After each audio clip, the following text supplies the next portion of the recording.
Welcome back to my YouTube channel Kuku biology. आज हम discuss करने वाले हैं very small and very important topic prions, जो हर एक एग्जामिनेशन के लिए इम्पोर्टेंट है। तो यहाँ पे ये देखिए, जो प्रियॉन्स होते हैं इनको बोला जाता है इन्फेक्शियस प्रोटीन पार्टिकल्स। क्यों बोला जाता है? जैसे हम वायरस में देखते हैं, दो चीजें होती है वायरस में। एक होता है प्रोटीन कोड और सेकंड होता है जेनेटिक मटेरियल। जेनेटिक मटेरियल में डीएनए और आरएनए कुछ भी हो सकता है। जैसे प्लांट वायरस होता है, उसमें क्या होता है, टीएमवी होता है जैसे एग्जांपल। उसमें क्या होता है, जो जेनेटिक मटेरियल होता है वो आरएनए होता है। और अगर कुछ भी माइक्रो ऑर्गेनिज्म होते हैं जो, उनमें कुछ ना कुछ जेनेटिक मटेरियल होता ही होता है। पर यहाँ पे ये है प्रियॉन्स।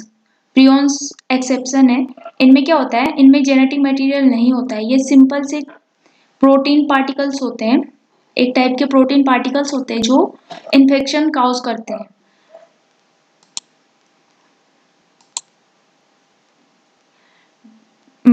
ये देखिए, डिस्कवर्ड बाय स्टेनले प्रूसिनर इन 1982। इन्हें किसने डिस्कवर किया था? Stanley प्रूसिनर in 1982।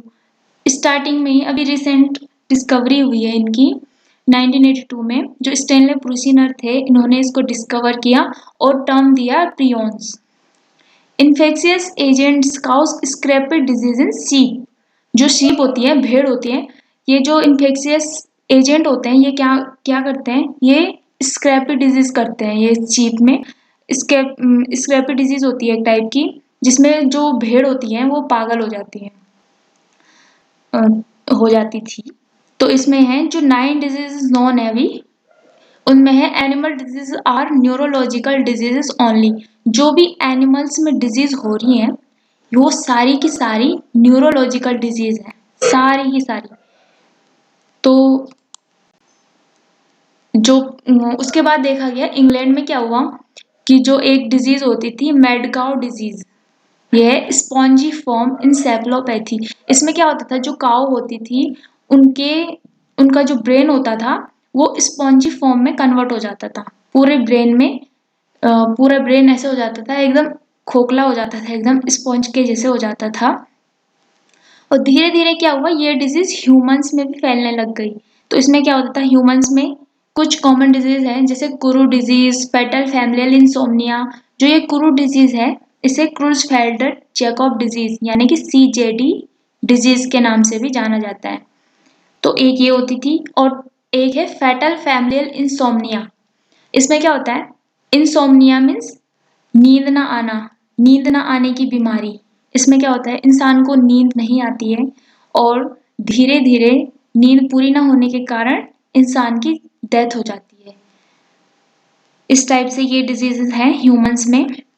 Road of infection, जो इसका किस तरीके से इन्फेक्शन होता है, ये देखिए। जो जो जो काउज होती हैं, उनको क्या किया जाता था, उनमें प्रोटीन कंटेंट बढ़ाने के लिए, इंक्रीज करने के लिए उन्हें शीप का मीट खिलाया जाता था।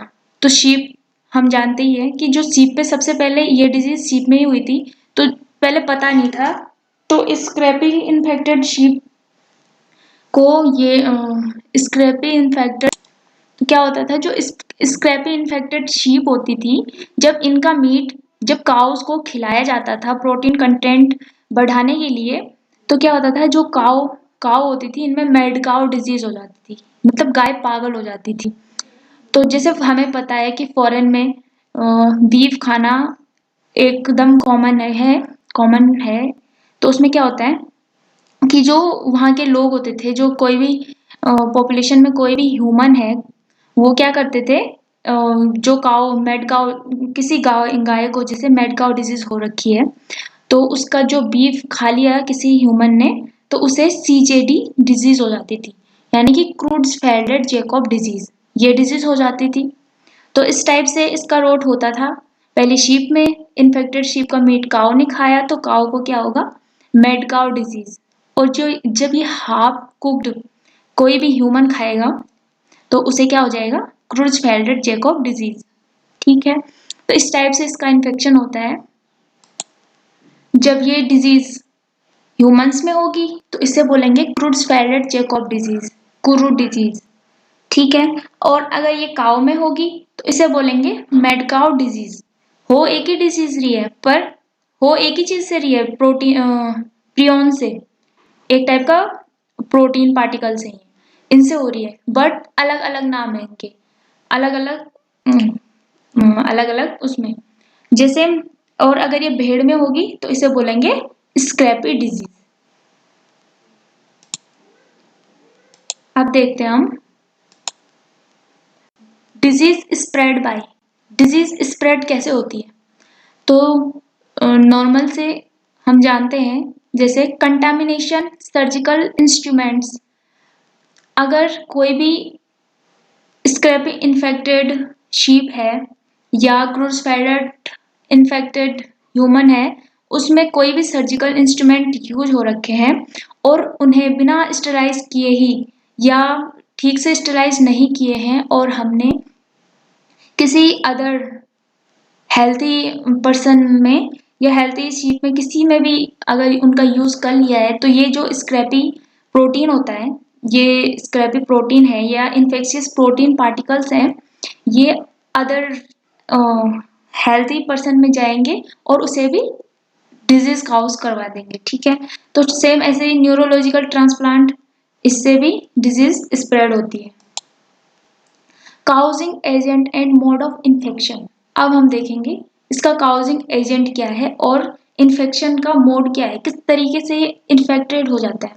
तो इसमें क्या है, जो ब्रेन में होता है, जो ब्रेन का सेलुलर प्रोटीन होता है, उसे बोलते हैं ग्लाइकोप्रोटीन।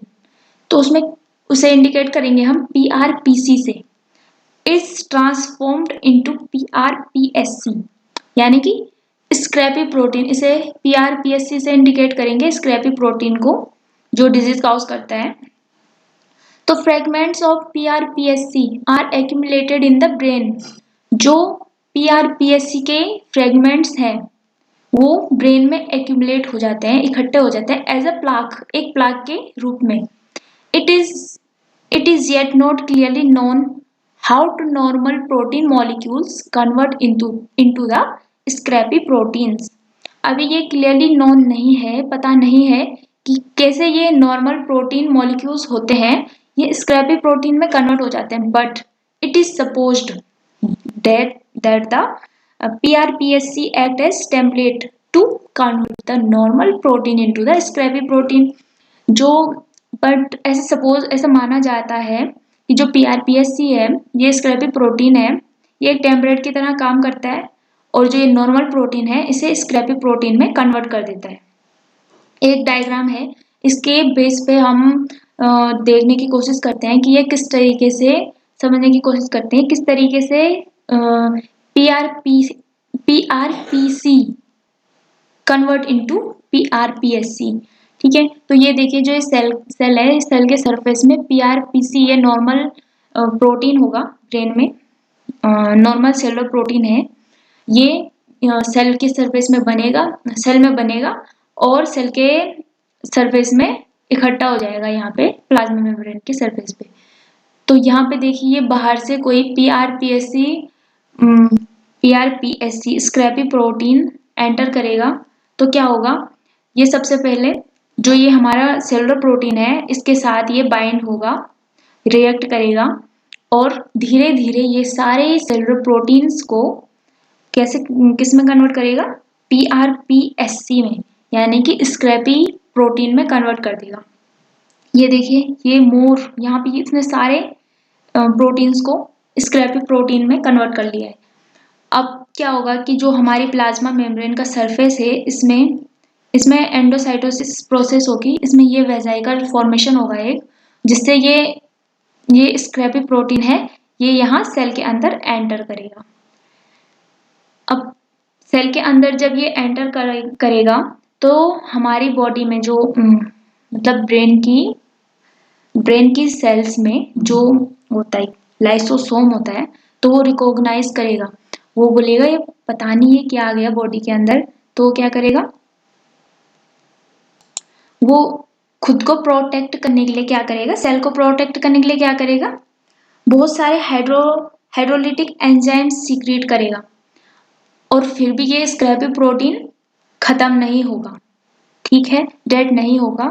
तो फिर हम जानते हैं कि लाइसोसोम्स आर सुसाइडल बैग्स। तो ये क्या करते हैं, खुद को ही सुसाइड कर लेते हैं, जिससे ये पूरी सेल खत्म हो जाती है। एक सेल खत्म हुई, इसी टाइप से ये जब ये बाकी जो स्क्रैपी प्रोटीन है ये बाहर निकला और अदर सेल्स को इन्फेक्ट करता है, और धीरे धीरे ये इस तरीके से पूरे पूरे ब्रेन की सेल्स को खत्म कर देता है, और ये एक स्पॉन्ज के फॉर्म में कन्वर्ट हो जाती है। तो इसी को बोलते हैं स्पॉन्जिफॉर्म इंसेफ्लोपैथी। जो मेन में होती, जो ह्यूमंस में होगी तो उसे क्रूट्ज़फेल्डर जैकोब डिजीज बोलेंगे। तो ये था आज का टॉपिक। बहुत छोटा सा है और बहुत इम्पोर्टेंट है हर एक एग्जाम के पॉइंट ऑफ व्यू से, तो इसलिए इसे ध्यान से पढ़ लीजिए। If you love this video, please like, share and subscribe my YouTube channel. Thank you.